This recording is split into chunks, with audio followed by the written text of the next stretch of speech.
لا حول ولا قوة إلا بالله العلي العظيم حسبنا الله ونعم الوكيل نعم المولى ونعم النصير أعوذ بالله من الشيطان الرجيم بسم الله الرحمن الرحيم الحمد لله الذي هدانا وما كنا لنهتدي لولا أن هدانا الله لقد جاءت رسل ربنا بالحق والصلاة والسلام على أشرف الأنبياء والمرسلين مولانا ومولى الثقلين جد الحسن والحسين بالقاسم محمد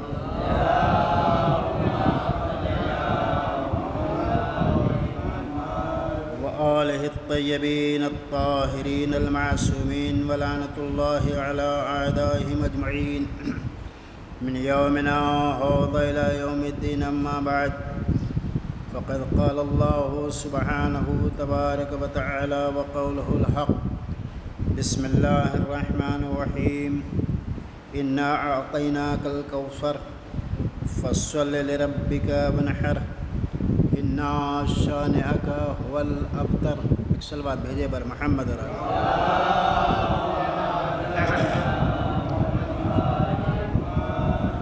حضرات گرامی منزلت،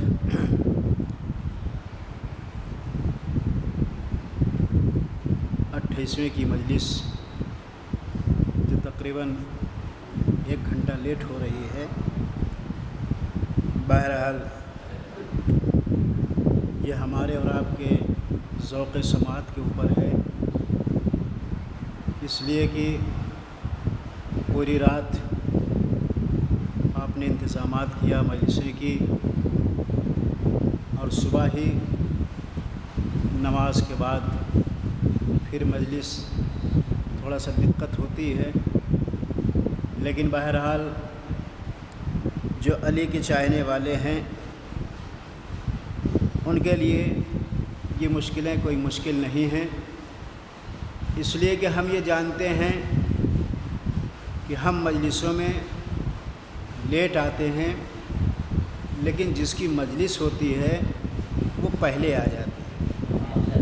اس لیے ہمیں یہ نہیں سوچنا ہے کہ کون ہے کون نہیں ہے، یہ اپنے اپنے نصیب کی بات ہے کہ کون اہل بیت کی صحبت میں بیٹھتا ہے، کون اہل بیت کی صحبت کو اختیار نہیں کرتا. یہ تو صرف ہمارے جلال پور کا مزاج ہے کہ جلوسوں کی مجلسوں کو ہم وہ اہتمام نہیں دے پاتے جو اہتمام باہر جلوسوں کی مجلسوں میں ہوتا ہے، اور ہم نے دیکھا بھی ہے، آپ نے بھی دیکھا ہے. بہرحال جس شوق و ذوق سے ہمارے یہاں جلوسائے اعظم منعقد ہوتے ہیں، یقیناً تبلیغ کا ذریعہ یہی ہے، مگر ہاں حسینی اپنے کردار سے جلوسوں کو کرتا ہے تو اس سے بھی لوگ نصیحت لیتے ہیں، مجلسوں کو برپا کرتا ہے تو اس سے بھی نصیحت لیتے ہیں. اگر ہم نے جلوسوں کو شوق و ذوق کے طور پہ ادا کیا اور اس سے دوسروں کو کوئی نصیحت نہ دی تو یہ جلوس کرنا بیکار ہے. مجلسیں اسی طریقے سے اگر مجلسوں کے ذریعے سے ہمارا کردار لوگوں کے سامنے نکھر کر نہ آ پائے تو اس کا مطلب یہ ہے کہ مجلسیں جو ہم کر رہے ہیں وہ دنیا کو دکھاوے کے لیے ہو رہی ہے. ہم نے اس سے کوئی عمل اور کردار نہیں اختیار کیا. اہل بیت علیہم الصلوۃ والسلام یہی چاہتے ہیں کہ ہمارا جو بھی عمل کیا جائے اس سے لوگ نصیحت حاصل کریں. مجلس ہو تو مجلسوں میں آنے والوں کے کردار کو دیکھ کر لوگ یہ سمجھے کہ یہ حسینی جا رہا. جلوس برپا ہو تو جلوس میں جانے کے بعد جو بھی انسان جلوس میں شریک ہو وہ یہ دیکھ کر اندازہ لگائے کہ یقیناً حسینی کس کردار کے مالک ہوتے ہیں. جس حسینی کو دیکھو سر نیچا کیے ہوئے نوحوں کو سماعت کر رہا ہے، نہ کسی سے کوئی مطلب ہے، نہ کسی سے کوئی درکار ہے، نہ کوئی مقصد ہے. کیوں؟ اس لیے کہ حسینی چاہے وہ مجلس میں بیٹھا ہو چاہے وہ جلوسوں میں ہو، اپنے کردار کے ذریعے سے لوگوں کو درس دیتا ہے کہ ہم حسینی ہیں، ہم دنیا کو دکھانے کے لیے کوئی عمل نہیں کرتے، ہمارے عمل کے ذریعے سے دنیا نصیحت حاصل کرے۔ جیسے مثال کے طور پہ آج اس زمانے میں جتنی بھی مجلسیں ہوتی ہیں، جتنے بھی جلوس اعضاء ہوتے ہیں، کیا صرف جلوس انجمن کی ذمہ داری ہے؟ کیا مجلس میں آنا صرف انجمن کی ذمہ داری ہے؟ نہیں، بلکہ آپ یہ دیکھ لیجئے کہ مثال کے طور پہ اگر عثمان پور میں جلوس ہو رہا ہے تو نگپور کے لوگ یہی کہیں گے کہ عثمان پور میں جلوس ہے یا مجلس ہے۔ اس کا مطلب کیا؟ اس کا مطلب یہ کہ پورا عثمان پور کہا جائے گا، پورا جعفر آباد کہا جائے گا، پورا نگپور کہا جائے گا۔ تو کم سے کم ہمیں اس بھرم کو بھی تو رکھنا ہے کہ جہاں بھی جلوس و محتمم اللہ الگ الگ بناتا ہے، جلوسوں کا محتمم انجمن ہوتی ہے، لیکن وہ اہتمام کرتے ہیں، وہ انتظامات کرتے ہیں کہ آنے والے زائرین کو کوئی دقت نہ ہونے پائے، آنے والے زائرین کو کسی طریقے کی کوئی پریشانی نہ ہونے پائے۔ لیکن ذمہ داری پورے گاؤں والوں کی ہوتی ہے کہ اگر جلوس کسی بھی گاؤں میں ہو رہا ہے تو گاؤں والے کہے جائیں گے کہ گاؤں والے جلوسوں میں نہیں رہتے ہیں، گاؤں والے مجلسوں میں نہیں رہتے۔ اس کا مطلب یہ کہ حسینی بننا صرف انجمن کی ذمہ داری نہیں، پورے گاؤں کی ذمہ داری ہے۔ ایک صلوات بھیجے بر محمد اور آل محمد پر۔ میں جانتا ہوں کہ یہ وقت یقیناً سب کی ذمہ داریوں کا ہے، ہر آدمی الگ الگ ذمہ داری رکھتا ہے، کسی کے گھر میں کسی چیز کی ضرورت ہے، کوئی کسی کو کچھ لانا ہے، ایسی بات نہیں ہے، ذمہ داریاں سب کے پاس ہیں، لیکن کم سے کم ہمیں اپنے ذریعے سے دنیا کو درس دینا ہے۔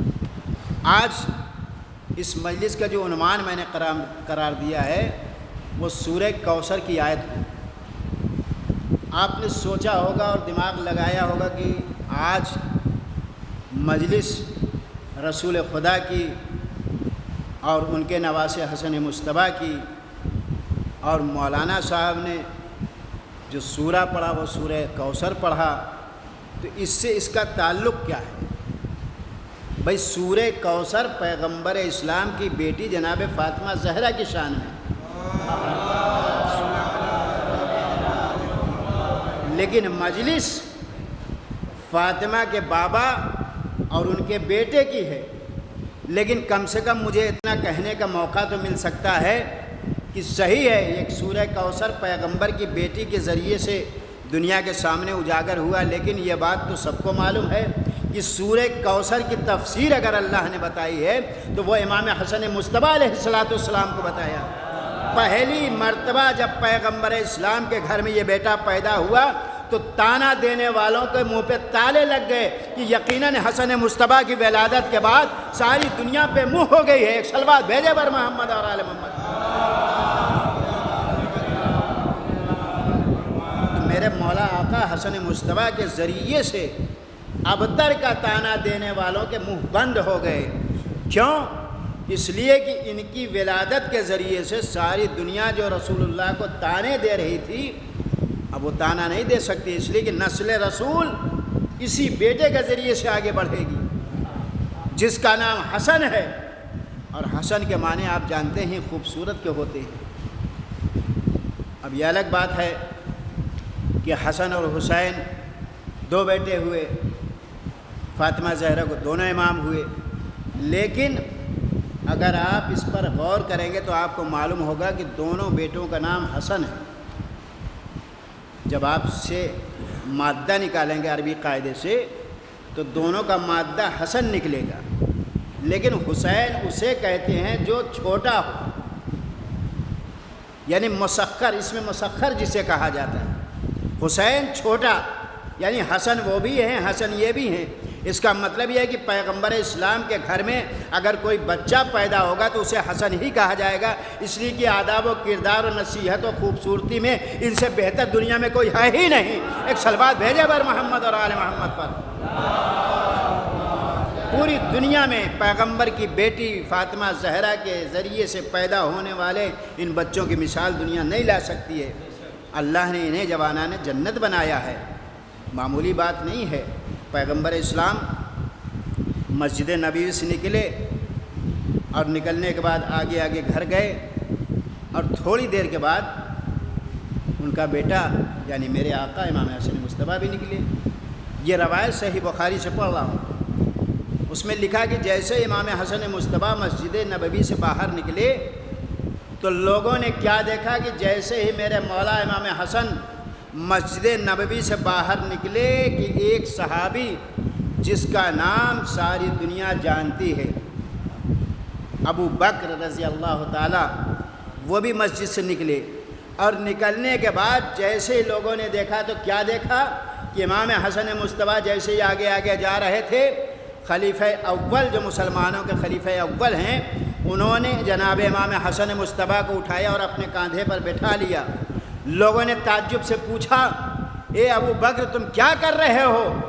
اس حسن کو اپنے گود میں اور اپنے کاندھے پر کیوں بٹھا رہے ہو؟ کہا یہ رسول اللہ کی شبیہ ہے۔ معلوم یہ شبیہ کو کاندھے پر اٹھانا سنت رسول نہیں بلکہ سنت صحابہ بھی کہی جاتی ہے۔ ایک صلوات بھیجے بر محمد اور آل محمد پر۔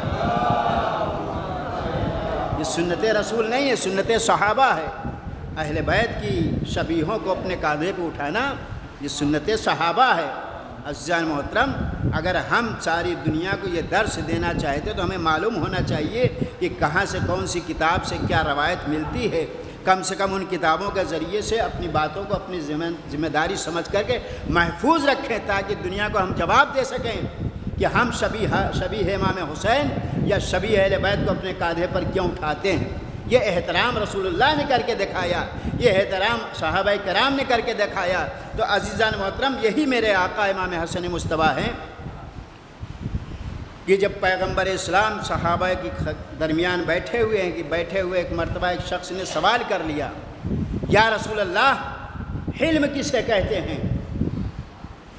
ابھی پیغمبر اسلام نے جواب نہ دیا تھا کہ دوسرا شخص کھڑا ہو گیا، یا رسول اللہ آپ مجھے یہ بتائیے کہ حیا کسے کہتے ہیں؟ ابھی پیغمبر یہ بھی جواب نہ دے پائے تھے کہ تیسرا شخص کھڑا ہو گیا، یا رسول اللہ اگر آپ میری گستاخیوں کو معاف کر دیجئے تو میں آپ سے یہ پوچھنا چاہتا ہوں کہ آپ مجھے یہ بتائیے کہ حیا کس چیز کو کہتے ہیں، حلم کسے کہتے ہیں، مجھے یہ بتا دیجیے کہ فضل کسے کہتے ہیں۔ ابھی پیغمبر اسلام اس بات کو مکمل نہ کر پائے تھے کہ چوتھے شخص نے کھڑا ہو کر کے پوچھا، یا رسول اللہ حسن کسے کہتے ہیں؟ پیغمبر اسلام نے کہا کہ سنو، اگر تم یہ دیکھنا چاہتے ہو کہ حلم کسے کہتے ہیں، اگر تم مجھ سے یہ سوال کرنا چاہتے ہو کہ فضل کسے کہتے ہیں، اگر تم مجھ سے یہ سوال کرنا چاہتے ہیں کہ حسن کسے کہتے ہیں، اگر تم مجھ سے یہ سوال کرنا چاہتے ہو کہ حیا کسے کہتے ہیں، میں تمہیں بتاتا ہوں کہ حلم کسے کہتے ہیں۔ ایک مرتبہ علی کی طرف اشارہ کر کے کہا، علی وہ ہے جسے حلم کہا جاتا ہے، اگر مکمل شکل اختیار کرے تو علی جو ہے وہ شبیہ پیغمبر ہے، ساتھ ساتھ جہاں پہ حلم پایا جائے گا وہیں علی پایا جائے گا۔ اس کا مطلب شکل و شباہت میں اگر حلم دیکھنا ہے تو علی کو دیکھ لو، حلم تمہاری سمجھ میں آ جائے گا۔ ایک صلوات بھیجے بر محمد اور آل محمد پر۔ ایک مرتبہ پیغمبر اسلام نے کہا، اگر تمہیں حسن تم دیکھنا چاہتے ہو تو حسن میری بیٹی فاطمہ کے ذریعے میں ہے۔ اگر شکل و شباہت میں اللہ نے حسن کو رکھا ہے تو وہ میری بیٹی فاطمہ زہرا ہے۔ کہ مولا یہ بتائیے کہ حیا کیا شے ہے اور کیا چیز ہے؟ مولا نے کہا اگر تم حیا کو دیکھنا چاہتے ہو تو حیا میرے لال حسن مصطفیٰ کے اندر ہے، جسے اللہ نے شکل کی صورت میں بنا کر کے بھیجا ہے تاکہ دنیا انہیں دیکھتی جائے، حیا کو پرکھتی جائے اور اس پر عمل بھی کرتی جائے۔ ایک صلوات بھیجے بر محمد اور آل محمد پر۔ بس عزیزان محترم، تیسرا اور چوتھا سوال پیغمبر سے جو کیا گیا وہ یہ تھا، یا رسول اللہ آپ ہمیں بتائیے کہ فضل کسے کہتے ہیں؟ تو مولا نے کہا، پیغمبر نے کہا، میرے صحابی اگر تم فضل کے بارے میں پوچھنا چاہتے ہو کہ اگر اللہ فضل کو مشکل کر دے اور شکل کی صورت میں بنا دے تو وہ فضل کی صورت میں حسین ہوگا کہ جس کو اللہ نے فضل بنایا ہے۔ اسی لیے پیغمبر اسلام کے اس نواسے حسین مظلوم کربلا کے ایک بھائی تھے جن کا نام ابو فضل تھا۔ ابو الفضل کا مطلب کہ فضل والا، حسین والا۔ جہاں پر ابو کے معنی باپ کے ہوتے ہیں وہاں پر ابو کے معنی والا کے بھی ہوتے ہیں، جیسے ابو تراب مٹی والا، ابو الارض زمین والا۔ اس کا مطلب یہ ہے کہ ابو الفضل کے معنی ہوتے ہیں حسین والا، فضل والا۔ فضل حسین ابن علی کی فضیلت ہے، تو اس کا مطلب ہے کہ حسینی ایسا ہونا چاہیے جیسا کردار جناب ابو الفضل عباس لمبردار نے کیا۔ ایک بھائی کو بھائی کے ساتھ کیسے رہنا ہے یہ کربلا سے ہمیں درس ملے گا۔ ایک بہن کو بھائی کے ساتھ کیسے رہنا ہے یہ کربلا سے ہمیں درس ملے گا۔ ایک بھتیجے کو چچا کے ساتھ کیسے رہنا ہے یہ کربلا سے ہمیں درس ملے گا۔ کیوں؟ اس لیے کہ کربلا نے سارا مجسمہ سمیٹ کر 72 کی شکل میں ہمارے سامنے پیش کر دیا ہے۔ یہ کربلا معمولی جگہ نہیں ہے۔ کربلا سے ہر ایک کو درس لینا چاہیے کہ اللہ نے جو 72 حسین اس دنیا میں بھیجے تھے، ان سے بڑا کائنات میں کوئی شکل و شباہت کا مالک ہے ہی نہیں۔ یہ 72 حسین میں نے کیوں کہا؟ اس لیے کہا کہ اگر کسی بھی شہدائے کربلا کو آپ دیکھنا چاہے تو جو کردار میرے آقا حسین ابن علی کا تھا وہی کردار 71 شہداء میں تھا۔ اور اسی لیے قرآن میں اللہ نے اہل بیت کا تذکرہ کیا ہے جگہ جگہ۔ ایک صلوات بھیجے بر محمد علیہ۔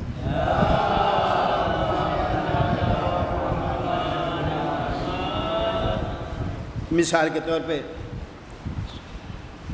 سورہ بقرہ جس کا آغاز بسم اللہ الرحمن الرحیم الف لام میم، الف لام میم سے جس سورہ کا آغاز ہو رہا ہے وہ ہے سورہ بقرہ۔ جہاں تمام تفسیریں آپ کو سورہ بقرہ میں اس الف لام میم کی ملے گی، وہاں ایک تفسیر میں بھی آپ کو بتائی دیتا ہوں۔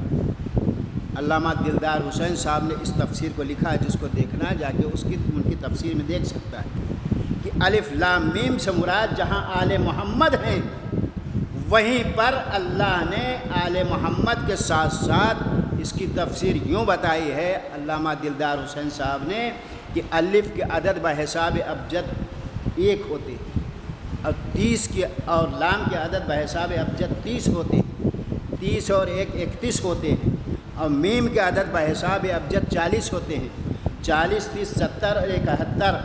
لیکن جہاں بھی الف لام لکھا جاتا ہے اس کے اوپر مد لگایا جاتا ہے۔ یہ مد کون ہے؟ یہ سایہ حسین ہے جو 71 شہداء کے اوپر سایہ بن کے بنا ہے۔ ایک صلوات بھیجے بر محمد اور آل محمد پر۔ اس کا مطلب اللہ نے کربلا کے شہداء کو حروف مقطعات میں سمیٹ کر کے رکھ دیا ہے۔ تو عزیزان محترم، یہ اہل بیت کی شان ہے۔ جتنا انسان اس پہ جستجو کرتا جائے گا فضیلت اہل بیت اس کے سامنے آتی چلی جائیں گی۔ یہ قرآن ہے، جستجو کی جگہ ہے، جستجو کا مقام ہے۔ جتنا آپ تلاش کرتے جاؤ گے، اہل بیت کی تفسیریں دیکھتے جاؤ گے، اتنا اہل بیت کی فضیلتیں اس قرآن سے نکلتی چلی جائیں گی۔ معمولی بات نہیں ہے۔ یہی پیغمبر اسلام ہے کہ ایک مرتبہ ایک شخص آیا اور آنے کے بعد کہا یا رسول اللہ میں آپ سے کچھ پوچھنا چاہتا ہوں۔ کہا کیا پوچھنا چاہتے ہو؟ اس کے ہاتھ میں مری ہوئی گوہ تھی۔ کہا میں پوچھنا یہ چاہتا ہوں کہ آپ کی رسالت اور نبوت کی دلالت پہ کوئی دلیل ہے؟ کوئی ایسی دلیل مجھے بتائیے جس سے میں آپ سے مطمئن ہو جاؤں۔ کون ہے یہ؟ اعرابی ہے، عرب کا رہنے والا اعرابی بدو، یہ رسول اللہ سے سوال کر رہا ہے یا رسول اللہ آپ کوئی ایسی دلیل میرے سامنے پیش کریے کہ جس سے میں آپ کی رسالت اور نبوت کو گواہی مان کر آپ کو تسلیم کر لوں۔ پیغمبر اسلام نے کہا ٹھیک ہے، اگر تم میری نبوت کی گواہی کے لیے دلیل مانگنا چاہتے ہو تو تم مجھے یہ بتاؤ کہ تمہارے ہاتھ میں کیا ہے؟ کہا یا رسول اللہ میرے ہاتھ میں مری ہوئی گوہ ہے۔ کہا اس کو زمین پر رکھ دو۔ اس نے زمین پر رکھا، اور رکھنے کے بعد ایک مرتبہ پیغمبر نے کہا کہ اے گوہ تو میری رسالت اور نبوت کی گواہی دے کر بتا کہ تو کون ہے اور میں کون ہوں۔ ایک مرتبہ اس نے اپنی زبان میں کہا یا رسول اللہ آپ ساری کائنات کے رسول ہیں اور میں وہ ہوں کہ جو میں آپ کے سامنے دلالت پہ آپ کے سامنے آئی ہوں، یعنی مجھے دلیل بنایا گیا ہے کہ آپ کی رسالت کی دلیل میں ہوں۔ اس کا مطلب یہ ہے کہ پیغمبر کے اشارے پر اگر گوہ بھی کلام کر دے تو تعجب کی بات ہے نہیں ہے، اس لیے کہ اہل بیت کی شان وہ ہے کہ ہر شے کو اللہ نے اہل بیت کے قبضے میں رکھا ہے، یہ جو چاہے وہ ہو سکتا ہے۔ ایک صلوات بھیجے بر محمد اور آل محمد پر۔ یہ جو چاہے وہ ہو سکتا ہے۔ بس عزیزان محترم، آخری بات آپ کے سامنے عرض کر دوں کہ میرے پیغمبر نے اسی وقت کہا کہ اگر تم یہ چاہتے ہو کہ میری نبوت کی گواہی کے لیے کوئی اور دلیل ملے تو یہ میرا بیٹا جو 2 سال کا ہے، جس کا نام حسن ہے، یہ تمہاری گواہی کے لیے کافی ہے۔ کہ یہ چھوٹا سا بچہ جو 2 سال کا ہے یہ آپ کی گواہی کے لیے کیسے کافی ہوگا؟ عزیزان محترم، دیکھیے امام کسے کہتے ہیں اور رسول کسے کہتے ہیں؟ رسول اللہ کی گواہی کے لیے پیغمبر نے کہا اے دنیا والو، اگر تمہارے سامنے میں نے گوہ کو زندہ کیا اور زندہ کرنے کے بعد میں نے تم کو اسلام کو قبول کروا لیا تو میں تمہیں یہ بھی دکھانا چاہتا ہوں کہ میرے بیٹے کس قدر کے عالم ہوتے ہیں۔ ایک مرتبہ کہا سنو، میرا یہ 2 سال کا بیٹا ہے جس کا نام حسن ہے، تم اس سے جو بھی سوال کرنا چاہو تم سوال کر سکتے ہو۔ ایک مرتبہ ان لوگوں نے کہا کہ یا رسول اللہ، آپ کیسی باتیں کرتے، یہ 2 سال کا بیٹا آپ کا، یہ 2 سال کا بچہ ہمارے سوالوں کا جواب کیسے دے گا؟ ایک مرتبہ امام حسن مصطفیٰ نے کہا کہ سنو، تم یہ سمجھتے ہو کہ عام بچوں جیسا ہم ہیں؟ ہم وہ ہیں جسے اللہ نے فقیہ بنا کر کے بھیجا ہے۔ دنیا کا سارا علم اگر ہے تو ہم اہل بیت میں اللہ نے سمیٹ کر کے، تم سوال کرو، حسن جواب دے کر کے بتائے گا کہ حسن کا جواب اور علم کتنے پائے کا ہے۔ ایک صلوات بھیجے بر محمد اور آل محمد پر۔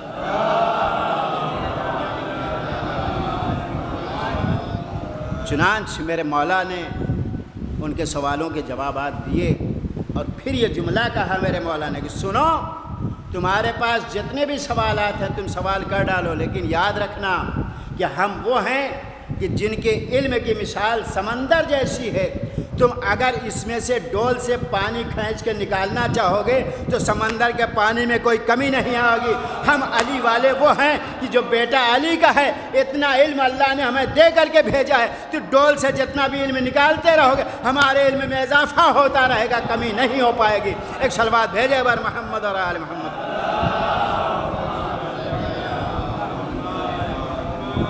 یہ ہمارے مولا آقا حسن مصطفیٰ ہیں جنہوں نے اپنے علم کا چرچا ساری دنیا کے سامنے پیش کر دیا ہے۔ دیکھو، اللہ نے ہمیں علم دے کر کے بھیجا ہے، ہمیں علم کی ضرورت نہیں ہے۔ تم یہ کہتے یہ بچہ ہے، تم جتنے بھی سوال کرنا چاہو ہم سے کر سکتے ہو۔ کیوں؟ اس لیے کہ ہم جسے اللہ نے سمندر جیسا علم دیا ہے، اگر تم اسے ڈول سے نکالنا چاہو گے تو ڈول سے پانی کو نکالنے کے بعد سمندر میں جیسے کمی نہیں آتی، ویسے علم امامت میں کہیں سے کوئی کمی نہیں آتی۔ اس کا مطلب یہ ہے کہ اللہ نے اہل بیت علیہم السلام کو جو علم دیا ہے وہ علم اللہ کی طرف سے ہے۔ یہ دنیا میں آ کر کے علم نہیں حاصل کرتے، چاہے یہ بچے ہوں، چاہے جوان ہوں یا بزرگ ہوں۔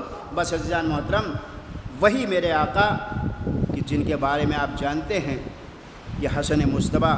تاریخیں بہت ساری ہیں، واقعات بہت سارے ہیں، لیکن میں کیا بتاؤں کہ جلوس آگے بڑھنا بھی ہے اور واقعات بھی ہیں، لیکن میں دنیا کو یہ بتانا چاہتا ہوں کہ آج دنیا پیغمبر اسلام اور میرے آقا حسن کی فضیلت کو سمجھے کہ رسول اللہ کی اکلوتی بیٹی جس کا نام فاطمہ تھا، فاطمہ کی آغوش میں رسول اللہ کا سر ہے، بیٹی بابا سے کلام کر رہی ہے۔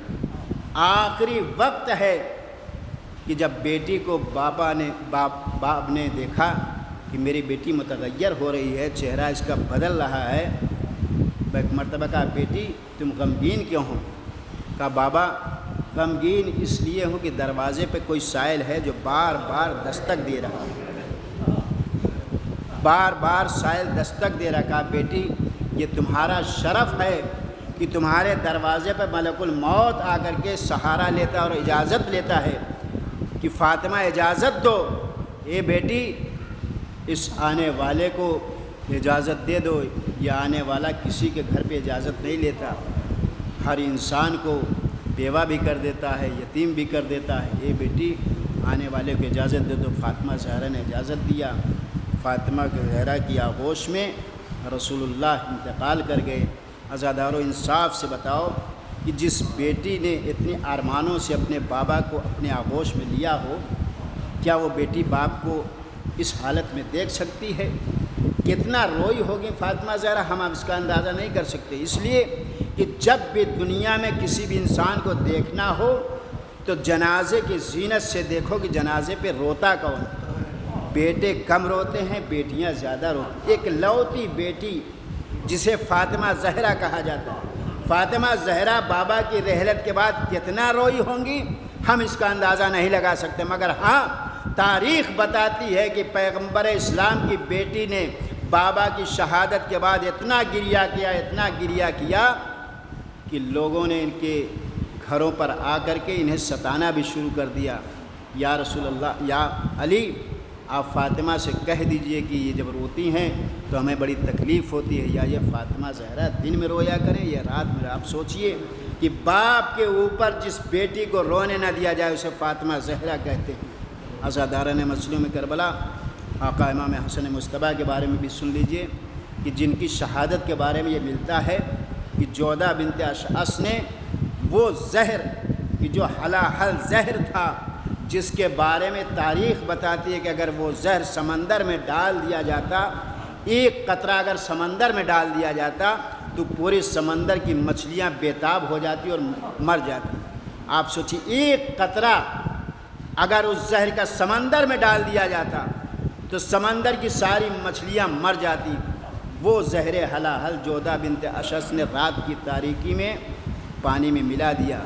عزاداران مظلوم کربلا، ہمارے معصومین علیہ السلام کا یہ شعار رہا ہے کہ جب بھی بستر استراحت پر جاتے تھے تو جانے سے پہلے اپنے سرانے پانی رکھ لیا کرتے تھے۔ جودہ یہ جانتی تھی کہ امام حسن مصطفیٰ رات میں پانی پیتے ہیں، عزاداروں اسی پانی میں اس نے زہر ملا دیا۔ جیسے ہی میرے مولا آقا کو پیاس کا غلبہ ہوا، ایک مرتبہ اپنی بہن کو جگایا، بہن زینب مجھے پیاس کا غلبہ ہے۔ بس عزاداران مظلوم کربلا کوزے میں جناب سیدہ کی بیٹی جناب زینب علیہ مقام نے پانی لیا، اپنے بھائی کی خدمت میں پیش کیا، بھیا یہ پانی حاضر ہے۔ بھائی کی خدمت میں بہن نے خدمت میں پانی پیش کیا۔ جیسے ہی میرے آقا نے پانی پیا، کہا زینب میری حالت متغیر ہو رہی ہے۔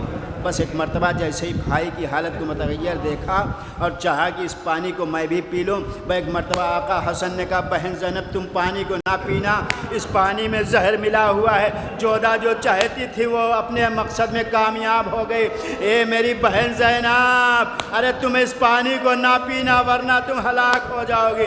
اے عزاداران مظلوم کربلا، پہلا مرحلہ تھا جسے جناب زینب علیہ مقام نے یہ دیکھا کہ نگاہوں کے سامنے بھائی نے کہا اے بہن زینب میرے لیے ایک تشت منگاؤ، اس لیے کہ میری حالت متغیر ہوتی چلی جا رہی۔ بس زینب دوڑی ہوئی گئی، ایک تشت لائے۔ میرے امام کو ایک مرتبہ قے کا احساس ہوا۔ اب جو قے ہوئی تو جناب زینب نے کیا دیکھا، بھیا کے 72 ٹکڑے جگر کے لگن میں آ گئے۔ ایک مرتبہ سر و سینہ پیٹ کے کہا اے میرے بھیا حسن، ارے تمہارے جگر کے 72 ٹکڑے ارے لگن میں آ گئے ہیں۔ عزاداران مظلوم کربلا، میرے آقا حسن مصطفیٰ کو میرے مولا حسین مظلوم کربلا نے غسل و کفن دیا۔ اے عزاداروں، غسل و کفن دینے کے بعد شان و شوکت سے میرے آقا نے ایک مرتبہ بھیا کے جنازے کو اٹھایا اور اپنے اوپر رکھنے کے بعد ارے پیغمبر اسلام کے مزار کی طرف لے کے چلے۔ اے عزاداروں، روایت بتاتی ہے کہ ابھی پیغمبر کی لحد کے قریب یہ جنازہ پہنچا تھا کہ دشمنوں نے اس جنازے پر تیر بارانی شروع کر دی۔ اب تھوڑی دیر کے بعد جو زینب نے دیکھا تو کیا دیکھا؟ میرے بھیا کا جنازہ واپس آ گیا ہے۔ اے عزادارو، زینب نے دیکھا، سوال کیا ہے بھیا حسین، ارے میرے بھیا حسن کے جنازے بھی یہ تیر کس نے برسائے؟ کہا اے بہن خاموش رہو، اس لیے کہ اس وقت صبر و تحمل کی ضرورت ہے۔ اب بھیا کو جنت البقیع میں دفن کیا جائے گا۔ میں کہوں گا اے زینب، تم نے بھائی کے جنازے پہ ارے تیروں کو دیکھا، ارے کربلا کے مقتل میں حسین کے جنازے کو ارے تم کیسے دیکھ پاؤ گے کہ ایک بھیا ہے کہ جس کے جنازے پہ اتنے تیر ہیں کہ زینب پہچان نہ سکی۔ اے عزادارو، مقتل کربلا میں جب زینب پہنچی ہیں تو ایک مرتبہ لاش حسین کے قریب جائیں اور جانے کے بعد کیا دیکھا کہ میرے بھیا کا جنازہ تیروں پر معلق ہے۔ آواز دیا، اے لاشے کیا تو ہی حسین ہے؟ آواز آئی، اے بہن زینب تم نے مجھے نہیں پہچانا، میں ہی تیرا بھائی حسین ہوں۔ اے عزادارو، ایک بہن جو بچپنے سے حسین کے ساتھ کھیلی ہو، آج زینب نے یہ سوال کیوں کیا؟ کہا اس لیے کیا کہ میرے بھیا کے جنازے پہ اتنا تیر تھا کہ میں بھیا کے جنازے کو پہچان نہ سکی۔ ایک بھائی وہ تھا جس کا جنازہ واپس آیا، ایک بھائی کربلا کے مقتل میں ہے جس کا جنازہ تیروں پر معلق ہے۔ ہائے زینب کا نصیب، ارے بھائیوں کا کیسے دیکھ رہی ہے۔ اجرکم اللہ عزاداران مظلوم کربلا، ارے جناب زینب نے ایک مرتبہ جب بھائی کے لاشے کو دیکھا، آواز دیا، اے بھیا دنیا کا قانون ہے کہ جب بھی کوئی میت ہو جاتی ہے تو اس میت کے اوپر چادر ڈال دی جاتی ہے۔ اے بھیا حسین، 11 محرم ہے، میں تجھ سے الوداع کرنے کے لیے آئی ہوں۔ اے بھیا حسین، تیرا جنازہ مقتل کربلا میں بے گور و کفن پڑا ہے۔ اے میرے بھیا، شریعت محمدی کا قانون ہے جب بھی کوئی انسان مرتا ہے تو اس کے لاشے پر چادر ڈال دی جاتی ہے۔ اے بھیا، ارے زینب کی چادر بھی چھن گئی ہے، زینب تیرے لاشے پر کیا ڈالے؟ اے بھیا حسین، ایک دن وہ تھا کہ جب میں صحن خانہ میں آرام کر رہی تھی، آپ نے میرے اوپر اپنے ابا کا سایہ کیا تھا۔ اے بھیا، دھوپ کی تمازت تیرے لاشے پر پڑ رہی، زینب اتنا مجبور ہے کہ تیرے لاشے پر ایک چادر بھی نہیں ڈال سکتی۔ زینب یہ بیان کرتے کرتے ایک مرتبہ کربلا سے مقتل سے گزر گئی۔ اے بھیا، زینب بہت اس سے شرمندہ۔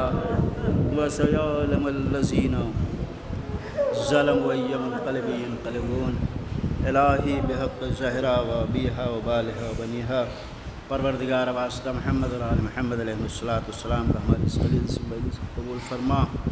اے میرے کریم پروردگار، اہل بیت علیہ السلام کے وسیلے سے جملہ مومنین و مومنات کو اہل بیت کے اسوہ حسنہ پر عمل کرنے کی توفیق عطا فرما۔ ہم سب کی جان مال عزت آبرو کی حفاظت فرما۔